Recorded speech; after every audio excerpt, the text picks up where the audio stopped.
You're now listening to the Adiel Gorel Show. Each episode I'll bring you the latest news from my discussions with top health and wellness experts so that you can bring yourself into better health. Today on the Adiel Gorel Show. Well, there's something really interesting about this that, I didn't figure out till years later, and it's a protective mechanism. Because everything I told you is hearsay. Oh, of course. I have no memory whatsoever of days before the accident to waking up in the hospital, coming out of a coma. Hi, everyone. It's very nice to be here with you today. I'm especially excited because we have Jacob McGill with us.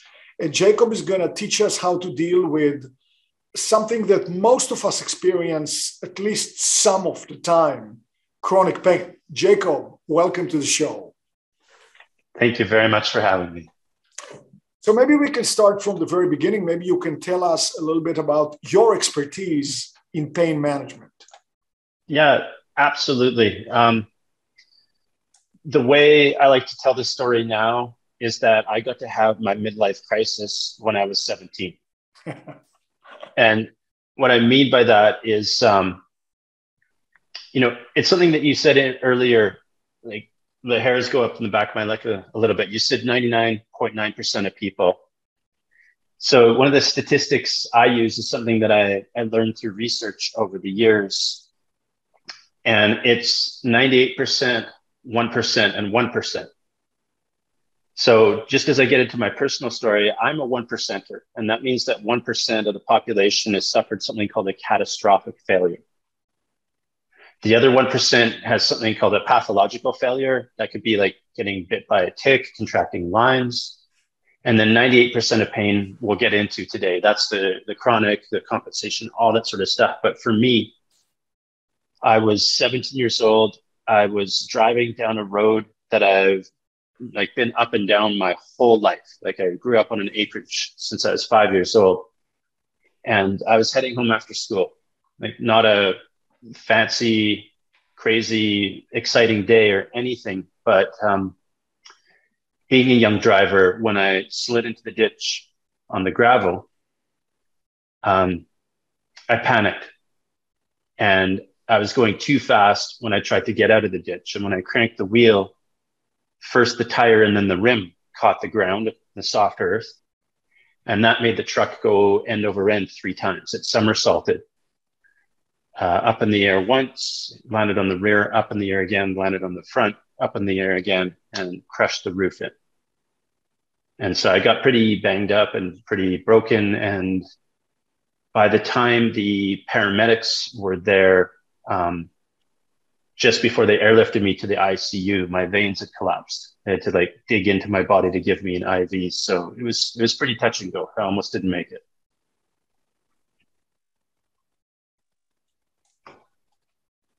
That is incredibly painful and sad. So what next? What happened? Yeah, well, there's something really interesting about this that, I didn't figure out till years later. And it's a protective mechanism, because everything I told you is hearsay. Oh, of course. I have no memory whatsoever of days before the accident to waking up in the hospital, coming out of a coma.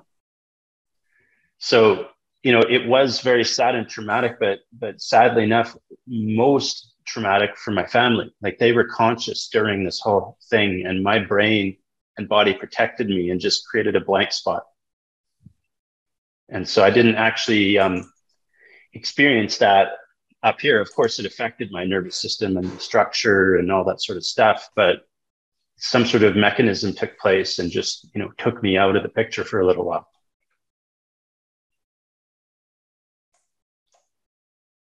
So you were there in the ICU. What please tell us the whole sequence, because this is first horrifying. And second, I see you here and you look fine. So I would love to hear, what happened. Yeah, that's the fun part. and why I went back to that cliche I've created for myself, like my midlife crisis when I was 17.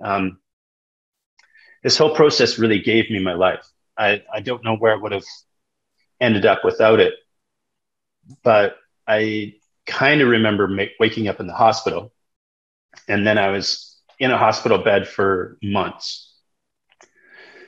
I was on an awful lot of painkillers. And because I was broken from like wrist to shoulder on both sides, among other things, I had tracks like just up and down my thighs. They were just giving me the shots of painkiller in my legs. And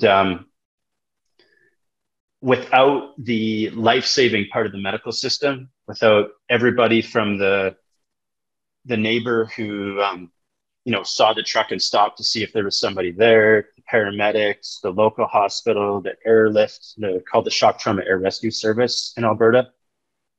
And obviously all the people in the hospital from then on. Without them, I wouldn't be here.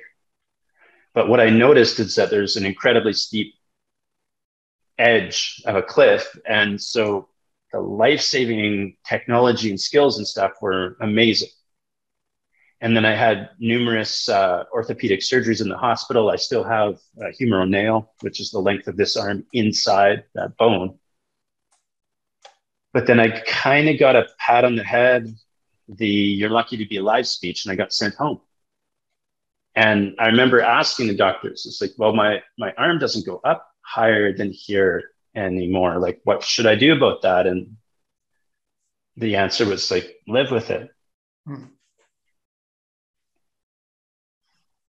Okay. So you went home, you had all kinds of limitations. You're 17 years old. What's the next step? So I went back and stayed an extra semester because I missed a whole semester of high school. This happened at the close to the year end, but that added an extra half year to my life as a student. And then I'd already been pursuing music, and I started playing when I was 10, and I was super interested in that. And so I kept going with that. And that's what brought me, to college, to like graduate high school and then move to the city and start my education and my life path. And during that time, I'd already had the impetus, like the urge to affect my health in some way, but it was just a mystery to me. So I started with some stuff first, like dietary things. And so whether smart or ill-advised, at a certain point, it was like, I'm a vegan now. And I wouldn't say it was necessarily a healthy one at that time. And then I started getting into some other stuff. I started looking at like energy work, you could say, and all that sort of stuff. But the real big like moment when I turned a corner was at music school. And that's because we were at the arts campus. And so the fine artists and the dancers and the musicians were all there. And as you might suspect, like a whole bunch of musicians were hanging out outside the dance studios. And it was just really good proportions, right? Mostly male musicians. They had one token male in the dance program. And, we'd watch them move. And at some point, like a little bit of a switch clicked inside my head. And I saw their bodies doing things. And it's like, they can do that. And my arm doesn't go any higher than this. And that started really a path of inquiry. I started asking a lot of questions. And that's where, out of the 9 modalities I'm now like trained and certified in, that's what got me into Pilates. And Pilates is kind of like the first pathway in. And I did it in a very regimented and traditional manner. I was taught by my teacher that Joseph Pilates wouldn't actually work with people if they did not come 3 times a week, period. Mm-hmm. And that was really intelligent and also very relevant back in the early 1900s when he started. But, times may have changed a bit. We've kind of gotten busy and that sort of stuff. But the studio I started at was the same rule. My teacher said, I can't help you if you're not here 3 days a week. And so Monday, Wednesday, Friday, I'd get on a reformer. I'd do a prescribed routine for my body. I had all sorts of extra support for my limitations. My first like leg exercises were maybe 2/3 of bending and straightening my leg. And that's where I learned one of the main rules of rehab, where you don't do anything to a greater range of motion than you can do it well. And it made sense. They taught us that in music school. They're like, don't play anything faster than you can do it properly. Like, don't practice bad habits. But then the next real aha moment, or where the biggest light bulb went on that carried me through till today, was Monday, Wednesday, Friday on the equipment.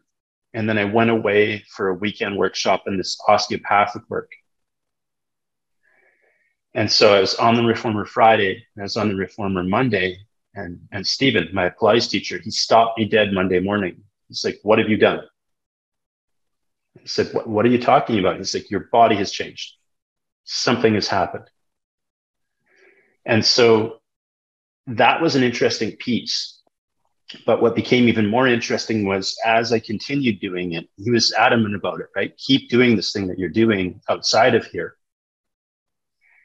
The teachers of that osteopathic work kept on saying, you're maintaining these changes in a weird way. Like, most people make a change and backslide, and it's that, 2 steps forward, 1 step back kind of thing.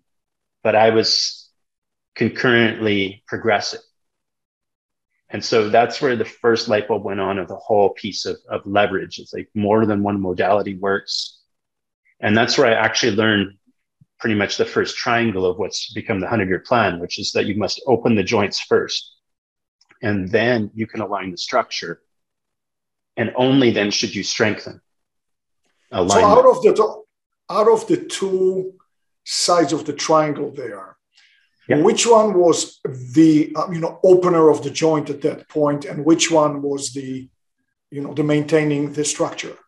Perfect question. And the answer is actually both, but they worked with my body in different ways, right? So Pilates, that's why my range of motion was limited, right? And so I'd like straighten my legs and bend my legs, but only come in 2/3 of the way. And he put wooden blocks there to stop me.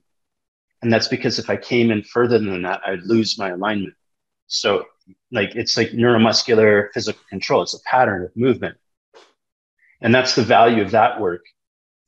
But what happened somehow, like magically, is that this other work opened my joints further and came in on a, let's call it a neurological pathway. And so not just like a movement pattern, but something else. It released certain forms of tension that were holding me out of alignment and sped the process up. And that's where he got excited that first time, and then was like, keep doing what you're doing. So in this particular case, we describe two things. You talk about triangles. We'll talk about that more. What in that case, what was the third leg? So the open, align, strengthen seems common sense, but it's not. And the easiest way for me to say that is I continuously bite my tongue when I see other people exercising. I will go into a gym, for example, and see somebody who is in much better shape than I am, right? Lying on their back, maybe doing free weight dumbbell presses. And they've got 50 pounds in each hand. And, his shoulders and back, like everything looks great.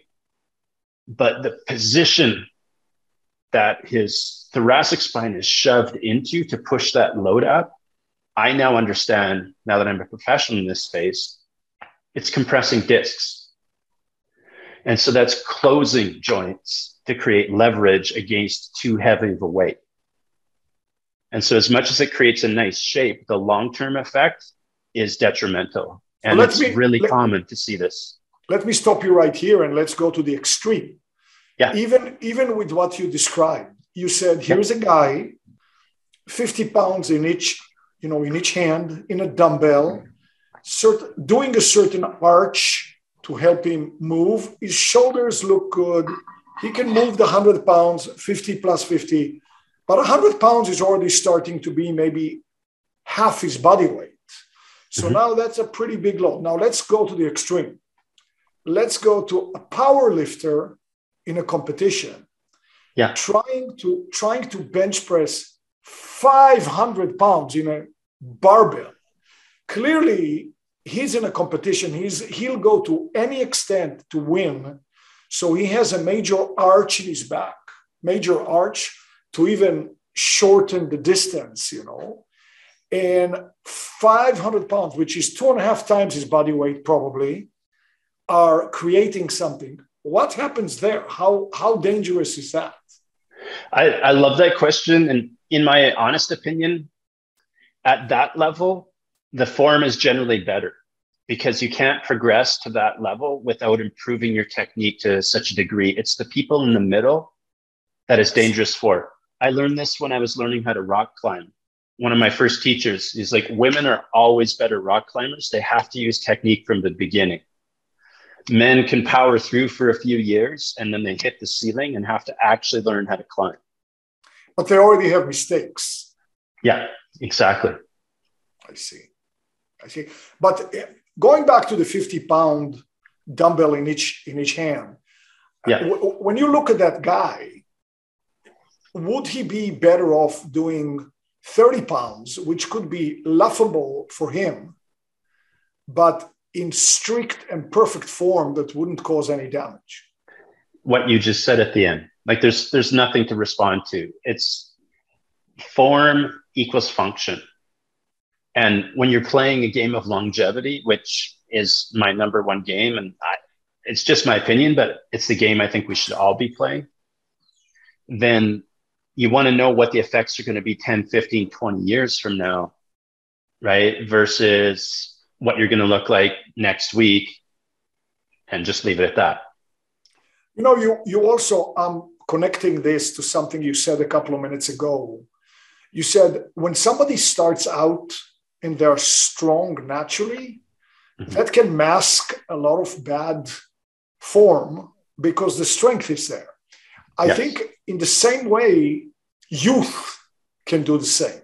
So, you go and see very young people, like 17-year-olds, especially boys, who get very much into, I'm now transitioning from a boy into a man. I want to be very strong. Of course, their body is exploding with testosterone and growth hormones still, so they can build muscle. Now, they go to the gym and they read those bodybuilding magazines and they do things very wrong, but the youth masks the bad form because they heal so rapidly. Now, if you're a 50-year-old, you might not heal. Is that also what you see? It is, but I look at it as I've been a clinician for 25 years now. So I just kind of look at it at a deeper level. It's just my default now. So I go back to the basics of wiring and firing. And so there's nothing wrong with having well-built gross movers, which are those attractive muscles that we see shaped and sculpted. But underneath them is a secondary layer of muscles called the subtle movers. And underneath them are the core muscles. And so firing from the inside out, the way that we actually develop from birth, is for me the solution to everything, right? We rewire the core to fire first, you get a good foundation, then the subtle movers fire around that. Then the gross movers are supported to do even this kind of significant work that you're talking about with the 500-pound weight. And it is possible to get there in a functional way. But most of us, as you kind of alluding to, aren't necessarily programmed to look at the source of our movement, right? We just kind of learned how to walk, forgot about walking, and maybe in a place in our lives. And this is where that 98% comes out, right? It's like you roll your ankle 15 years ago and your right foot's a degree or two out, and it doesn't feel wrong or like much. It's just a little compensation pattern. But then 5 years later, something happens, maybe an actual injury, a 1% thing, but a small injury. And then that left knee has a tweak. It's 2 degrees out. And what you get over 15 years is this compounding effect, this cascade through the kinetic chains of like 7 things that are out. And a person who has no history of low back problems, no history of low back pain, no obvious 1% injury. And they walk through my door one day crippled, right? And they're like, I have low back pain. I have no idea why. Right. And it's because this, and this are all out a little bit. Okay, so let's go back to what you just gave as an example.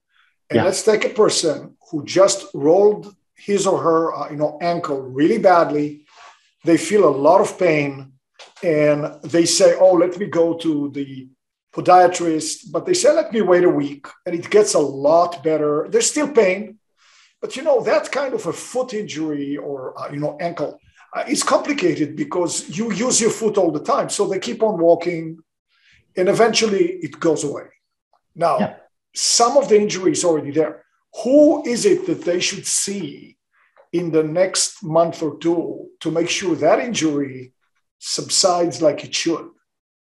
Yeah, that's a really good question.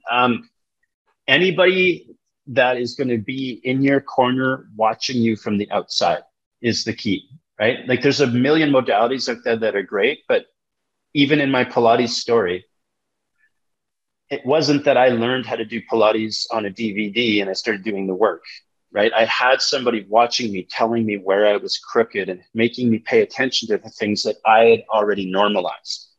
And this is the piece that we're kind of skirting is, okay, it hurts immediately. Swelling goes down 3 days later. 5 to 7 days later, I feel like I can walk normal. But that's because I'm mostly normal and still have a little bit of a compensation pattern that's normalized. So my level of tolerance for alignment has lowered and I've accepted a new normal, slightly crooked, okay. And then I go back to my daily life. I'm that younger person that we were talking about earlier, and I like to run.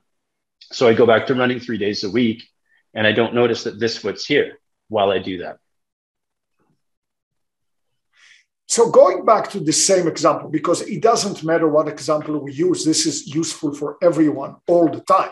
Because we are human beings, we walk around, we get injured. Okay, so let's go back to rolling, the ankle, you have a pain. Actually, it radiates down to your foot. I'm making it a little more complex because the foot is full of little bones. Okay. So now it's in your foot. You can actually touch it and it's painful. Mm-hmm. But it's 10 days later, you can kind of walk around. You compensate for sure a little bit. You ignore it, it goes away at some point. Maybe you take some anti-inflammatories, as some people do. I don't know. What would you do? What would you go to an osteopath? What would you do at this point to nip it in the bud? Yeah. Again, my answer is yes. And why I'm being so oblique about it is because everybody should, in my opinion, have a handful of trusted practitioners in their corner. I've found a few people over the years that are just my people. And when I feel something, I just kind of look at that Rolodex and I'm like, that's who I'm going to go to. Okay. But So I've received acupuncture. I've received osteopathy. I've gotten nutritional stuff. Like you name it, there's somebody out there, but I know they're going to take care of me. And more importantly, they're going to say, I'll get this handled in 3 sessions. I'll get you to where I can get you and I'm done. Before it becomes a long-term problem. And then the amount of sessions, of course, right, becomes a much higher level commitment. So I guess right here is a message for everyone viewing this podcast or listening as they drive. You just had something that appears to be a relatively minor injury. Maybe you should have your own little circle of trusted people. And I understand why you were oblique about it, because it could be an osteopath, it could be a chiropractor, it could be a Feldenkrais practitioner, an acupuncture person, maybe even an MD who specializes in sports, injuries. You might need to pay a visit, even though you think it's not serious enough. Yeah, I think that's really important what you're pointing out, because we as a society tend to be very reactionary and symptomatic. And so if it doesn't seem serious enough, we shrug it off. And that is, my experience in working with people I've been their last resort so many times because of that kind of attitude that you're speaking about of just like, oh, it doesn't seem that serious, or it stopped hurting, so I didn't bother getting it checked out. So to take the same example and magnify it 100 times, take a football player, a professional football player. So they just got a serious injury because a 350-pound man rammed into them, and they're only a 200-pound man. Did I say foot or pound? I meant pound if I said foot. Anyway, now they have an injury. However, they have no luxury like the person we used in our example. The team needs them to play on Sunday. So maybe they get some cortisone or whatever it is they get injected, and then they get kudos for playing with pain. It's a hero figure that repeats itself over a career that could last as long as a decade or even more. And then they are 37 years old, retired. Now, they might have some millions stashed in a bank account, but their life is really not so great, is it? Yeah, that maps really well over my own story, actually, because we can look at the exact same thing. Like that's a 1% situation, right? Catastrophic failure. My injury, I mean, how long does it take for a truck to flip end over end? It took 60 seconds or less for the injury to happen. And then like the life-saving portion, the immediate hero part was a period of months. And if I would have just stopped right there and gotten on with my life and ignored my body from then on, I realized now I probably would have ended up as a cripple in some way. And I mean, I know that's like a 1940s movie term, but there would have been a little bit of Hunchback of Notre Dame. My seatbelt across here had my ribs cage twisted. This side of my ribs used to be 2.5 centimeters higher than this side. I had a twist. Like there were all sorts of contortions to my soft tissue that would have ended up as postural habits that, by the time I'm this old now, I'd be all gnarled up and stuck in that position. And I've dealt with older people over the last 25 years. And there's something that happens with like drying out in those positions and seeming stuck. And it's much more work to get them out of that stuff. And so timeline wise, when I got into the rehab and the journey of healing my own body and everything that I work with clients now, I'm the proof of, right? I only teach what worked on me first. I'd give it a solid 6 years that I worked on my body, my brain, my being, this organism every day without fail to get back to where I was before the accident or possibly better. And I've continued to maintain and improve that since then. So yeah, with that football player, I mean, that's the thing. Like shrugging it off, finishing the big game is great.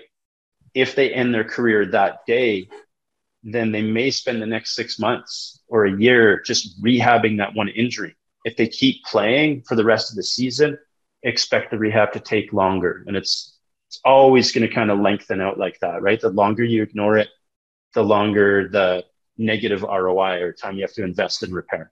Well, you look at somebody like Tom Brady. Right. Tom Brady is a very, very wealthy man, extremely wealthy. He happens to also be married to an extremely wealthy woman. So money is not the issue. Mm-hmm. Obviously, he loves to play. He loves to win. He's now the oldest quarterback in the league, I believe. He's 44, going on 45. And he just unretired to play another year. Now, we know it's not for money. It's clear. Well, at least that would be my guess. Not for money. Something for the satisfaction, adulation, winning spirit, whatever it is. But in life terms, he's still a young man. He's only 44. So he weighs something like 220 pounds. And all he experiences are people who weigh well over 300 pounds gunning for him Sunday after Sunday. Now, why would he be doing it? And I guess maybe in his case, the financials are so strong that he has his whole system, TB12, whatever he calls it. He might have 5 people like you handling him. What do you think of that situation? I do think that. Like, one of the reasons why when I opened my first clinic, I was able to have an incredibly high success rate is because through my own experience, I learned to let go of what I call the religion of a modality. And it makes sense to me that somebody would come across a modality. Like, I could have had that experience with Pilates and like, oh my God, this stuff is a miracle. I'm going to do it for the rest of my life. And I did, but what I didn't do is ignore everything else. So when I opened my clinical practice and started helping other people, one of my first commitments was I am a hub of resources. So I do what I do, but, oh, you have a massage therapist? Great. Make sure we're on the same email thread. Oh, you have an acupuncturist? I want to talk to them. And that's because I use this analogy. I say there was 3 boats and 1 Columbus, right? And the other way of thinking about it is I have experienced this. When you're working with the brain, body, and the mind, which is another one of the triangles, if everybody's not pointed in the same direction to the same goal, then inadvertently and unintentionally, you might be drawn and quartered by your healthcare practitioners. So I don't just think Tom Brady has a board of health advisors. I think that board meets without Tom, and they're clear on the direction they're taking Tom in, like a well-functioning C-suite. Right? And they're just like all in congruence, all in agreement. This is our goal. And that's what makes it work. Stay tuned for part 2 of this interview. Thank you for joining us today. I know you love what's coming next in part 2. Be sure to click the subscribe button for more videos.